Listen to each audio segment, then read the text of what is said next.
Saudara-saudari yang terkasih, kita jumpa lagi dalam Pelita Hati hari ini, Senin tanggal 27 April 2020, hari biasa Pekan Paskah yang ketiga. Bersama saya Romo Thomas Suratno SC dari Paroki Cilandak, Jakarta Selatan, mendengar dan merenungkan sabda Tuhan, yakni firman Tuhan yang tersurat di dalam Injil Yohanes bab atau pasal 6 ayat 22 sampai dengan ayat 29. Setelah Yesus mempergandakan roti, keesokan harinya orang banyak yang masih tinggal di seberang Danau Tiberias melihat bahwa di situ tidak ada perahu selain daripada yang satu tadi, dan bahwa Yesus tidak turut naik ke perahu itu bersama-sama dengan murid-muridnya, dan bahwa murid-muridnya saja yang berangkat.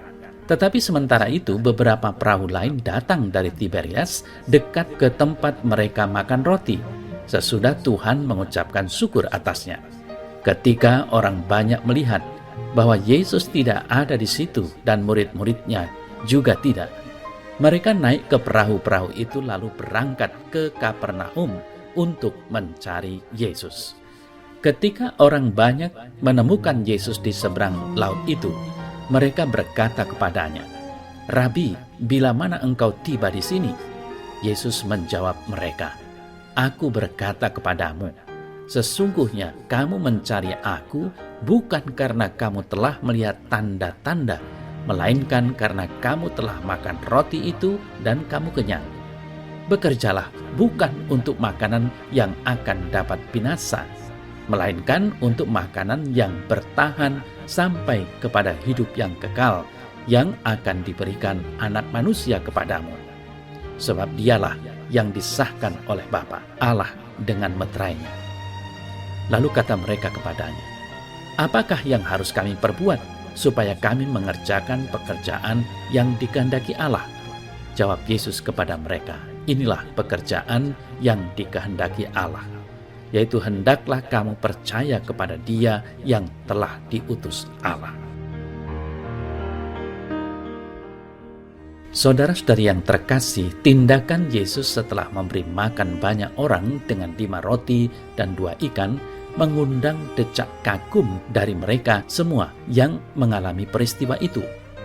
Pengalaman itulah yang menjadikan mereka berusaha mencari dan menemukan Yesus kemanapun ia pergi. Bisa dibayangkan bagaimana riuhnya orang-orang yang mencari Yesus setelah mukjizat itu. Mungkin saja mereka mengharapkan sesuatu yang hebat lagi yang lain dari Yesus. Dalam warta kali ini, sedikit tersirat bahwa memang orang banyak mencari Yesus karena hendak melihat hal-hal yang luar biasa itu. Saudara-saudara yang terkasih, Yesus peka akan situasi yang demikian. Ia sadar bahwa orang banyak yang mencarinya belum mengerti sungguh tentang siapa dirinya dan misi apa yang hendak disampaikan Yesus. Yesus tahu persis apa yang menjadi pergulatan dan pemikiran orang banyak. Mereka kagum akan perbuatan-perbuatan Yesus, namun Yesus tidak mau hanyut dalam pola pikir mereka. Ia tidak dikendalikan oleh orang banyak.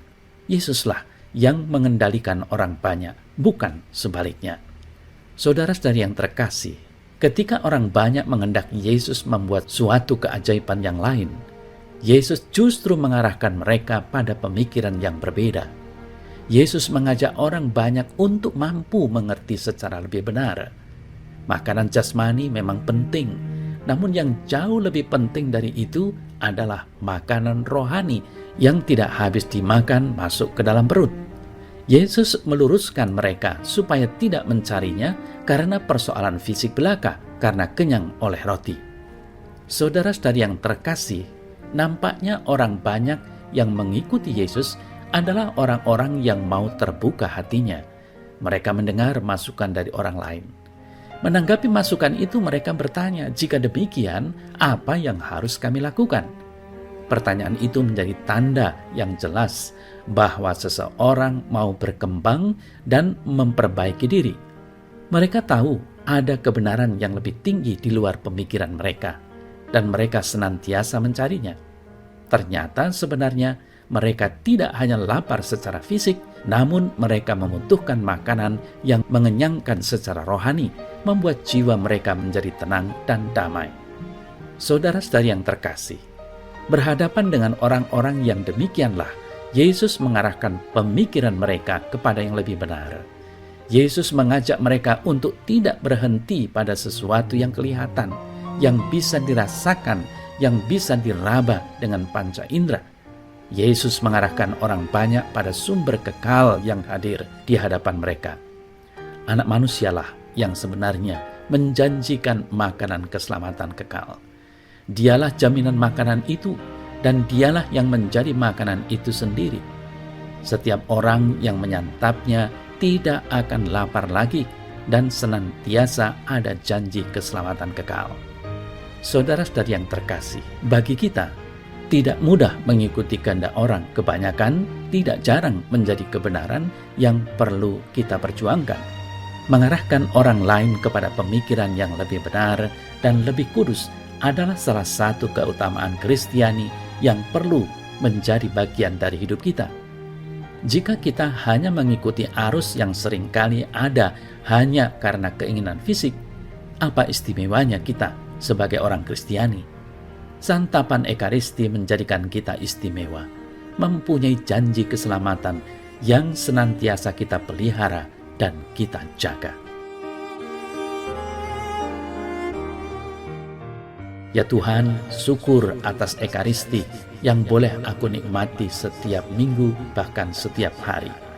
Semoga aku tidak mudah puas hanya karena aku kenyang secara fisik. Ajarilah aku untuk tidak jemu menimba makanan rohani yang memberi janji keselamatan kekal kepadaku. Tuhan, ajarilah aku untuk setia. Amin.